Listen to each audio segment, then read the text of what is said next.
Muito bem, então, Evangelho segundo João, capítulo 1, 6 ou 7 minutos de meditação na palavra. Evangelho de João, capítulo 1, versículos 15 até 34. Todos encontraram? E notem as vezes que a palavra testemunho aparece.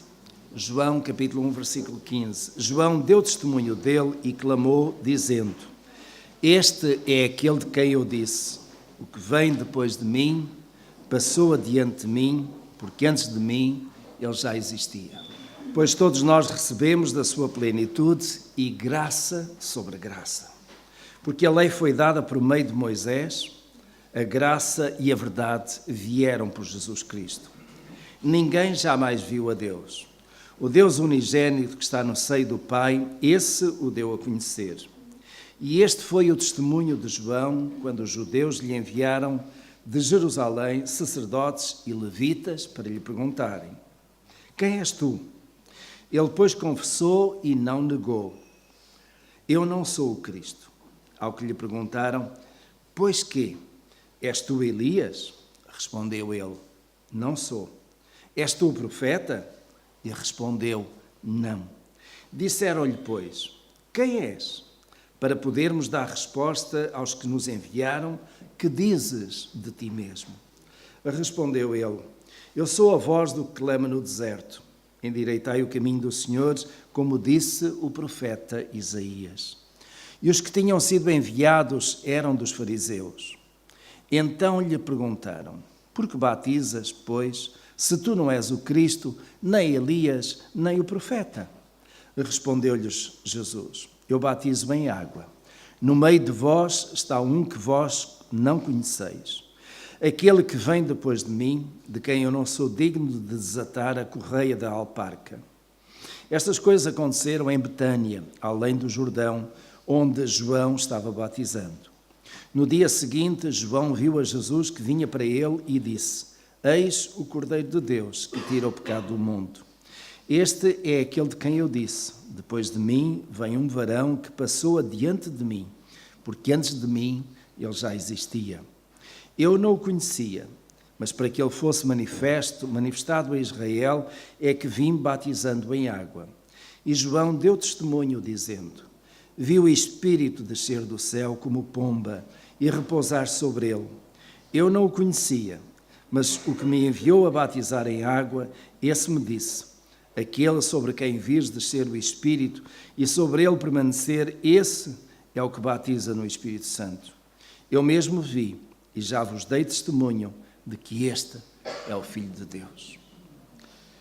E hoje, pela graça de Deus e alegria nossa, tivemos o testemunho da irmã Fátima Mendes, do irmão Manuel Gonçalves, que, na sua própria experiência pessoal, nas suas próprias palavras, vieram dar testemunho que Jesus é o Filho de Deus.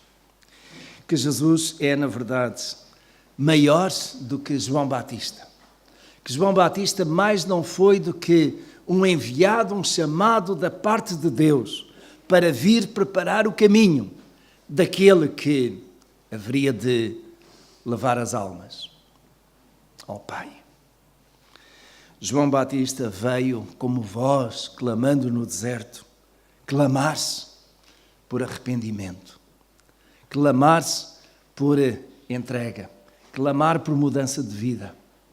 João Batista fez o seu púlpito naquele deserto da Judeia, naqueles lugares próximos do Rio Jordão, e ali foi falando a todos aqueles que, procurando de algum modo inquirir quem era este João, se era o Messias de que estavam à espera, se era o profeta Elias, que subiu aos céus alguns milhares de anos antes, de uma forma tão maravilhosa e tão extraordinária.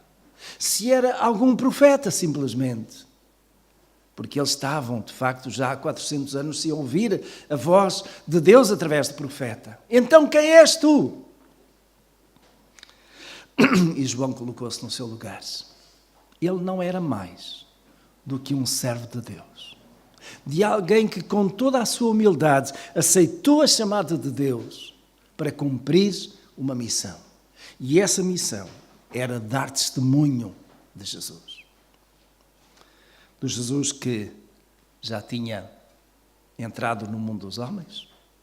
De Jesus que, por sinal, sanguineamente, era primo deste mesmo João.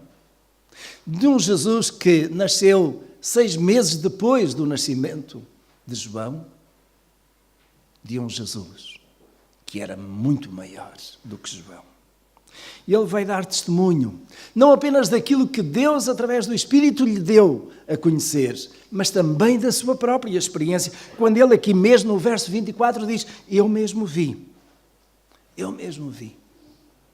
E já vos dei testemunho de que este é o Filho de Deus. Mas, meus irmãos, em todo este aspecto aqui, que a palavra testemunho aparece várias vezes e que é de facto muito forte, porque João veio para dar testemunho, e a nossa vida deve ser uma vida de testemunho também, aos outros. Saliento o versículo 29. Porque o versículo 29 tem aquilo que é, porventura, o maior testemunho de João Batista. Eis o Cordeiro de Deus, que tira o pecado do mundo. E, de facto, o Cordeiro de Deus era Jesus. E pensando na palavra Cordeiro por breves momentos, porque nós fazemos a ligação exatamente para a celebração da Ceia do Senhor, o Cordeiro era aquele animal que Deus já tinha dado indicação a Moisés, lá na escravidão do Egito, de que deveria ser separado, em condições muito especiais, deveria ser de apenas 1 ano de idade, tenro,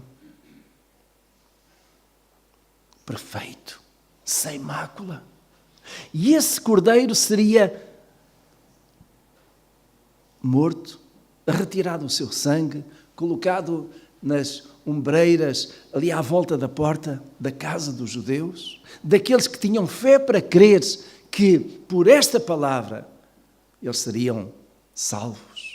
Não seriam tocados, porque Deus dá a indicação clara, através de Moisés, de que naquele dia que estaria para acontecer, o dia da visitação muito especial de Deus ao Egito, o Espírito de Deus viria e chegaria e tocaria em todos os varões, seres humanos ou animais, das casas daqueles onde não houvesse o sangue, nas ombreiras das portas, nas padeiras das portas, como sinal de fé naquilo que era de facto a palavra de Deus através de Moisés.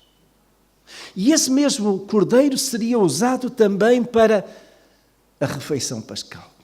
Eles iriam comer aquele cordeiro, comê-lo com ervas amargas, para lhes lembrar toda a amargura da escravidão do Egito, comer-se com um pão ázimo que não tinha tido tempo para levedar-se, porque de facto era urgente a saída do Egito, a libertação. E quando aquele momento chegou, o Espírito do Senhor veio, deixou ficar vivos os varões, os primogênitos, de entre os judeus que tinham obedecido a essa palavra, mas matou tantos, não apenas dos egípcios, mas também dos judeus que não creram. E, meus irmãos, o cordeiro passou então a ser um elemento de referência central na vida dos judeus, de ano em ano, cada vez que eles iriam celebrar aquele momento. Seria os primeiros dias do primeiro mês de cada ano. E fizeram-no até à chegada de Jesus. E é curioso que Jesus ainda não tinha dado aquele passo para a cruz do Calvário para ser morto, mas João profeticamente já está a dizer: eis o Cordeiro de Deus que tira o pecado do mundo. E, meus queridos irmãos e irmãs, nós estamos aqui porque o Cordeiro de Deus foi sacrificado. Nós estamos aqui porque o sangue daquele Cordeiro cobriu o nosso pecado. Nós estamos aqui porque, pela graça de Deus, num ato de fé da nossa parte, nós recebemos a justificação, o perdão, a salvação de Deus. Nós estamos aqui porque queremos ter um ato de obediência ao nosso Deus. E neste caso concreto, celebrar este memorial que Jesus deixou com os discípulos. E é curioso que Jesus fez e deixou este memorial com os discípulos, exatamente no mesmo dia em que ele e os seus discípulos celebraram a Páscoa. No mesmo dia em que ele tinha dito aos seus discípulos que iriam procurar um lugar e iriam preparar a Páscoa ali para ele celebrar. Naquela noite de quinta-feira, Jesus sentou-se à mesa com os seus discípulos, comeu do cordeiro, comeu do pão, bebeu do vinho e depois, nós sabemos, ele deixou o memorial da ceia do Senhor. Meus irmãos, é esse memorial que nós vamos lembrar, trazer à memória. Porque memorial significa isso mesmo. É alguma coisa que fica na memória. Alguma coisa que não pode ser esquecida. Alguma coisa que, sendo repetida, traz à memória não apenas o ato em si, mas tudo aquilo que lhe está inerente. E, meus irmãos, quando nós pegarmos no pão, nem todos iremos fazer, mas quando pegarmos no pão, devemos lembrar exatamente daquilo que foram as palavras de Jesus. Comei, comei. Este é o meu corpo que é dado por vós. Quando pegarmos no cálice, vamos lembrar as palavras de Jesus. Tomai e bebei. Este cálice é o novo concerto no meu sangue. Fazei isto todas as vezes que beberdes, em memória de mim.